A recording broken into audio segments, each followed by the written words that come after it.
এলোমেলো খোপা বা মেশি হেয়ারস্টাইল বলতে পারো।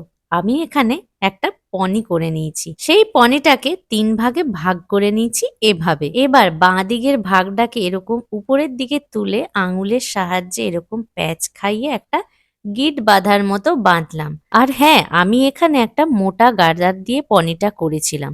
তারপরে উপরে আর নিচে এভাবে কাঁটা দিয়ে গেঁথে দিলাম।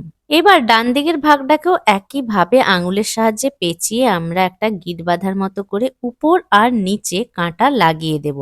তোমরা যারা হাত খোপা করতে জানো ওভাবেই প্যাঁচটা দিতে হবে এখানে। তবে তোমরা যদি একবারে ব্যাপারটা না বুঝতে পারো তাহলে এটা সেভ অ্যান্ড শেয়ার করে রাখতে পারো, যাতে তোমরা যখন করবে দেখে শিখে নিতে পারবে। একইভাবে নিচের ভাগটাও আমি প্যাঁচ খাইয়ে এভাবে দুটো কাঁটা লাগিয়ে নিলাম। এবার ডান দিকের অংশটা এরকম ঝুলেছিল, সেটাকে এরকম উপরের দিকে তুলে কাঁটা দিয়ে লাগিয়ে দিলাম।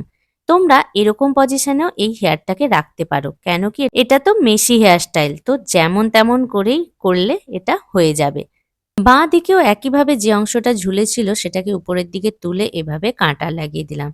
নিচেও এই জায়গাটা একটু ফাঁকা ছিল, সেখানে নিচ থেকে চুলটা তুলে উপরে এরকম ভাবে কাঁটাটা লাগিয়ে দিলাম। আর এটা ছিল আমার ফাইনাল লুক। কেমন লাগলো অবশ্যই কমেন্ট সেকশনে জানাতে ভুলো না।